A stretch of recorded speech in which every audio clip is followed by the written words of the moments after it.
Hello अस्सलाम वालेकुम रहमतुल्लाह। लास्ट वीडियो में हमने बात की थी एग्जाम को लेके और हमने ये भी देखा कि एग्जाम के वक़्त में बच्चों से ज्यादा वालिदैन जो है वो स्ट्रेस में होते हैं।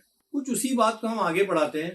देखिए, बच्चों से एग्जाम के वक्त में खास तौर पे जिनके बच्चों के बोर्ड के एग्जाम्स हैं, वो 10th का बोर्ड दे रहे हैं या 10+2 का अगर बोर्ड एग्जाम दे रहे हैं, तो क्या लगता है आपको कि वालिदैन की जो कन्वर्सेशन है, जो बात जो बच्चों से करते हैं, वो क्या होती है? मैं समझता हूँ 90% of the time they talk about exam. 90% औकात में बच्चे से जब बात करते हैं तो यही बात की जाती है कि आपकी एग्जाम की तैयारी कैसे चल रही है, पुराने एग्जाम्स के पेपर जो हो चुके हैं उसको आपने सॉल्व किया क्या नहीं किया, प्रैक्टिस कितने की, कितना देर आपको पढ़ाई किया। ऑब्वियसली गैजेट एक फितना हो गया है और स्क्रीन टाइम बच्चों का ज्यादा बढ़ गया है, कहीं ना कहीं बच्चे ज्यादा टाइम स्पेंड करते हैं उसमें। वो एक हमारा कंसर्न रहता है और होना भी चाहिए कुछ हद तक। लेकिन हम अक्सर बच्चे ने 1 मिनट के लिए भी अगर फोन ले लिया तो हम जो है वो बहुत ज्यादा परेशान हो जाते हैं।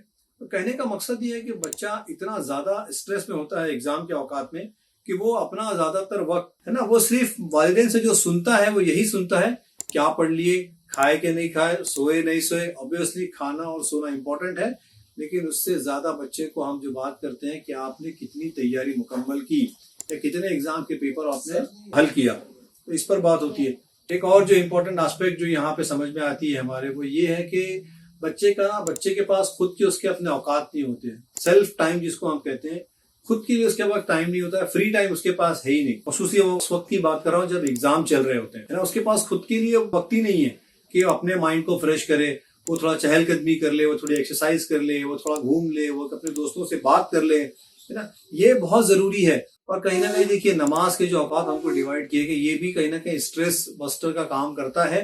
उसको थोड़ा फ्री टाइम देना बहुत जरूरी है, वो लोगों से बातें करे। एग्जाम के औकात में कभी कभी ये भी देखने में आया है कि वहां जो है हमारी दादी माँ नानी माँ बीमार चल रही है और बच्चों को बिल्कुल पाबंदी है कि वो घर के बाहर निकल ही नहीं सकता। मतलब हम जो है वो सोशल लाइफ से बिल्कुल कट जाते हैं। तो ये बिल्कुल गलत बात है। उसको अपने माइंड फ्री करने के लिए, माइंड को फ्रेश करने के लिए और माइंड को एग्जाम के वक़्त से डाइवर्ट करने के लिए जरूरी है। अगर वो अपने पूरे दिन के 24 आवर्स में से अगर हम ये कहते हैं कि भाई 25%, मतलब कितना 6 घंटा भी अगर बच्चा पढ़ाई करता है, तो मुझे ऐसा लगता है कि ये सफिशिएंट है। मुझे इस बात का बिल्कुल अंदाजा है और एहसास है कि 10th के एग्जाम के मार्क्स और 12th के एग्जाम्स के मार्क्स आर क्रूशियल मतलब ये बहुत ज्यादा अहमियत के हामिल है कि वो कहाँ एडमिशन लेगा। 12th के बाद बच्चा कौन से प्रोफेशन में एडमिशन लेते हैं उससे फर्क नहीं पड़ता। उसके बाद बस उसको एडमिशन मिल गया, वो पास हो गया, वो IIT पास हो गया, वो IIM की डिग्री ले लेता है, वो लॉयर बन जाता है, वो CA बन जाता है, वो डॉक्टर बन जाता है। No one is going to ask you कि आपके मार्क्स कितने आए।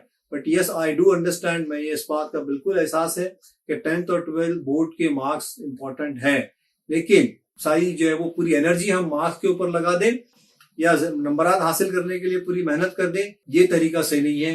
लाइफ जो हमारी है वो बहुत कीमती है, हमारा अपना जहनी तवाजुन ये बहुत ज्यादा जरूरी है। इसको हमको जो है वो ध्यान में रख के चलना है। सिर्फ और सिर्फ मार्क्स जो है वो हमारा जो है वो सेंटर और फोकल पॉइंट नहीं होना चाहिए। इसकी अहमियत अपनी जगह पे बिल्कुल है और इसकी जरूरत भी है, लेकिन यही सब कुछ है ऐसा नहीं है।